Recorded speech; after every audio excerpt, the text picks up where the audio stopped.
Welcome back. In this new video, I'm going to be sharing a poem.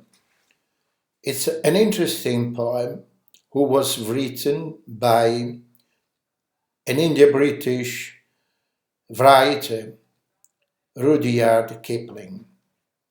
And he dedicated this poem for his son. It's a kind of, guideline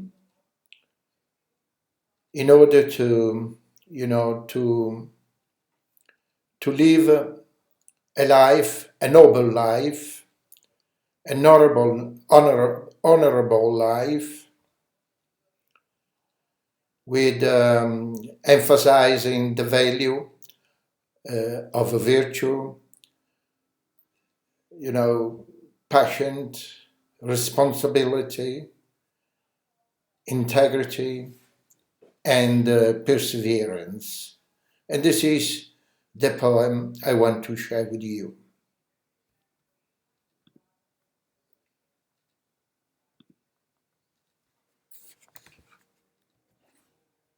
So the title is If, and it's a very famous poem written in maybe around 1910 by Rudyard Kipling. And as I said at the very beginning, it's a set of, guidelines for people. It was firstly dedicated to his son, but it's also a guideline for each of us, particularly for younger people, in order to live a noble life, a honorable life, emphasizing the virtue of patience, perseverance, self-confidence, integrity, accountability, responsibility. So it was basically a father's advice for his son, imparting wisdom on how to navigate the challenges and complexity of a life, how to face, in some circumstances, difficulties that, we can experience. Kipling explored various scenarios and situations, presenting the reader with a series of hypothetical conditions and how to respond to them. The central theme of the poem revolves around maintaining a balanced perspective in the face of adversity, staying determined in the pursuit of one's goals and displaying moral fortitude. Kipling emphasizes the importance of maintaining composure, resilience, and stoicism, taking responsibility for one's actions and learning from, mistakes, failures. Throughout the poem, Kipling highlights the quality that make a person truly virtuous, including the ability to trust oneself while remaining humble, to persevere through hardship without losing hope, to treat success and failure with equanimity, to control one's emotion, and to have the capacity to forgive. So the title is If.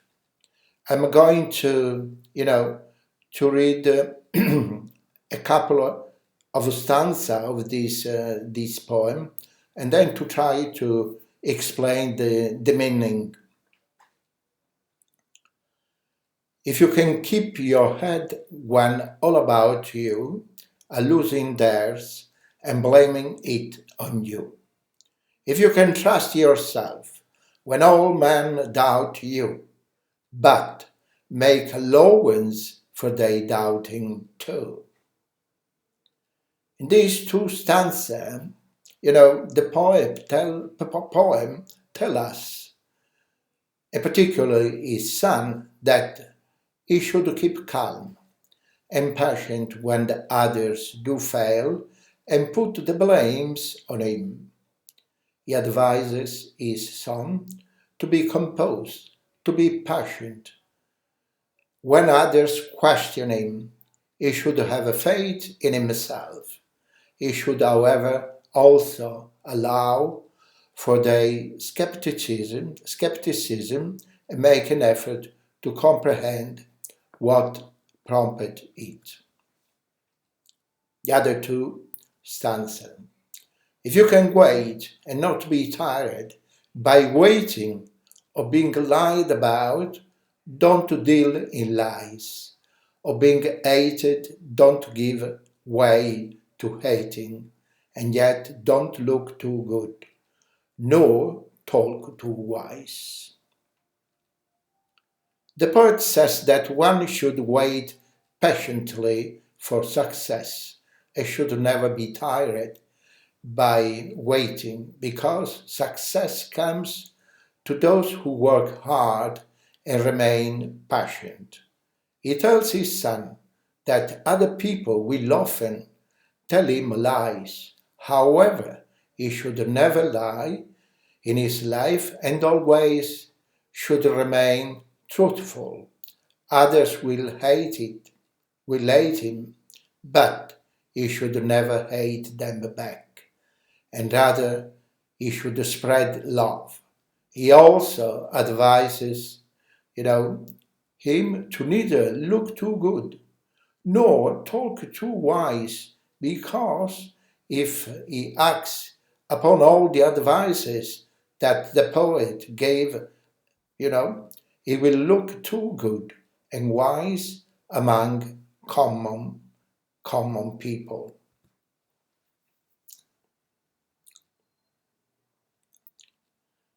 You can dream and not make dreams your master.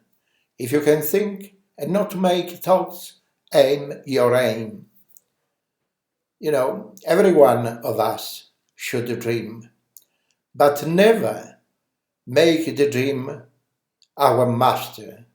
Similarly, you should think good about goals, about future, but never make thoughts our aim, because in order to succeed in our life, we need to work hard working. Mere dreaming and thinking will never lead one to the path of success.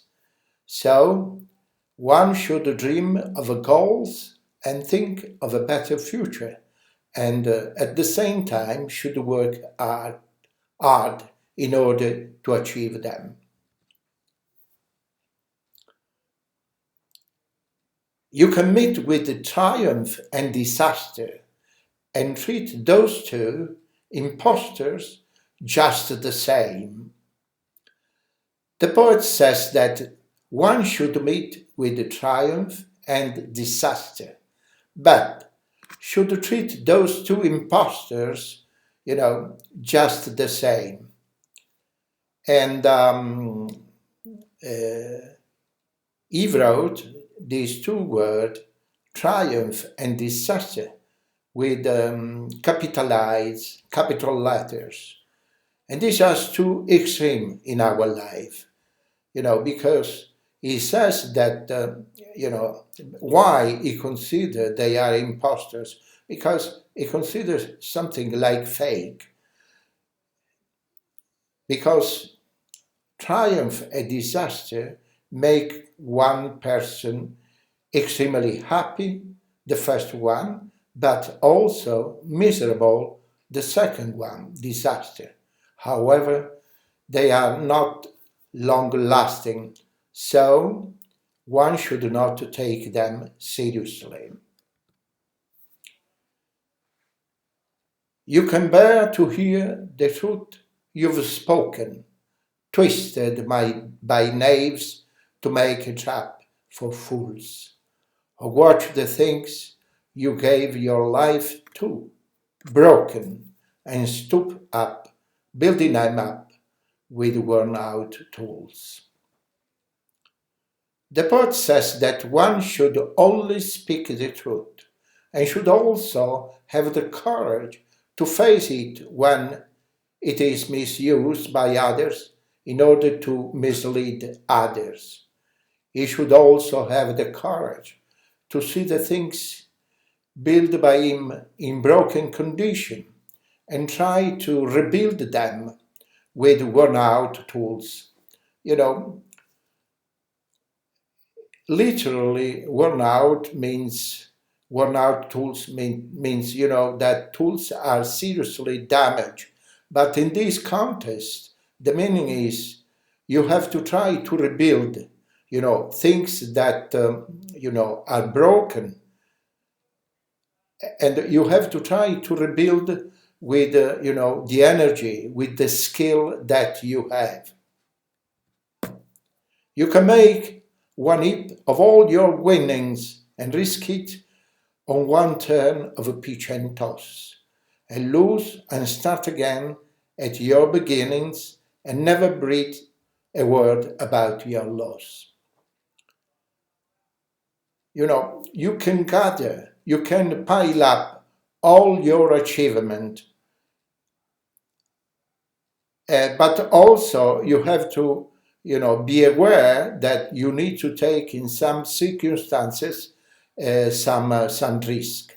In other words, one should never be afraid of doing things that can either make successful or make someone, and it can be ruin in some occasion, just with the famous play pitch and toss. You toss a coin, for instance, try to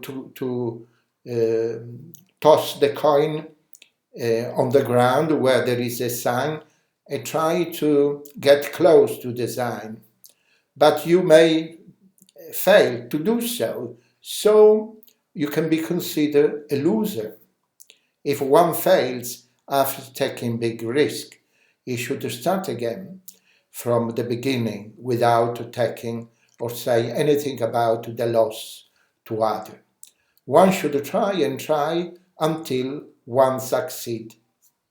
I remember when I was attending the Schenker Institute, the motto of this Schenker Institute, where you can learn, they teach you English, is if at first you fail, you don't succeed, try it again.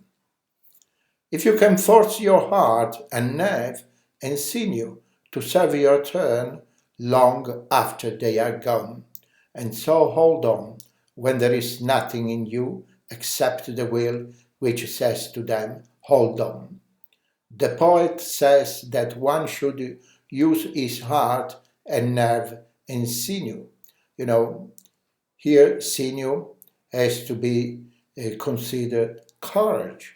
When one becomes tired or fails, when nothing is left in life, one should have a strong willpower which may encourage one to say, hold on. You can talk with crowds and keep your virtue, or walk with kings nor lose the common touch. The poet says that why among the common people one must keep his virtue and never behave like them, while among the kings, and we can say that we can consider big personality, for instance, one should never have a pride and ego.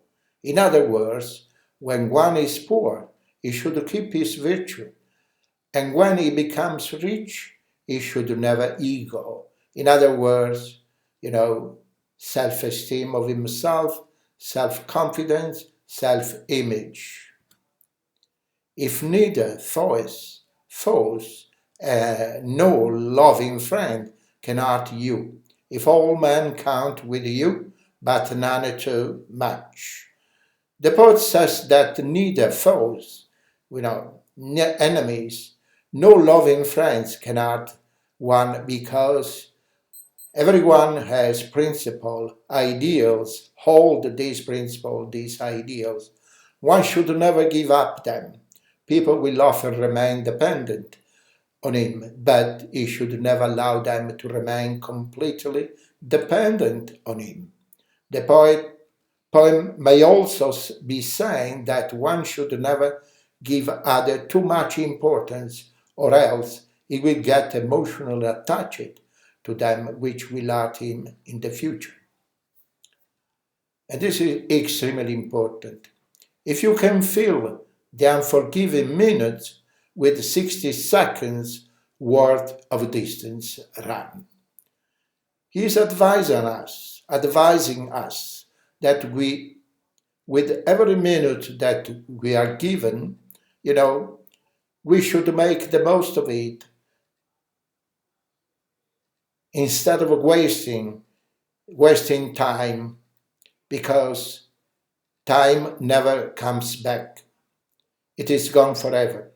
So unforgiving minutes means that every single minute has 60 seconds long and no more and no less. So when that minute is up, it is gone forever. We can't call it back to spend that time differently. A minute is not merciful. It doesn't slow itself down to give us more time. It is always constant, always running.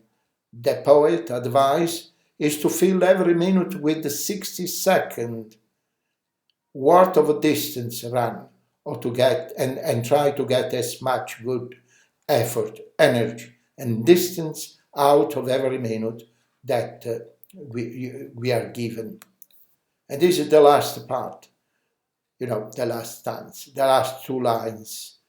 Yours is the earth and everything that is in it, and which is more, you'll be a man, my son. In the final two lines, the poet tells his son, if he acts upon all the advice he gave above, he will be able to achieve whatever he wants, whatever he likes, and he will be a man, a true man. And this is the poem I want to share with you. Thank you so much for watching.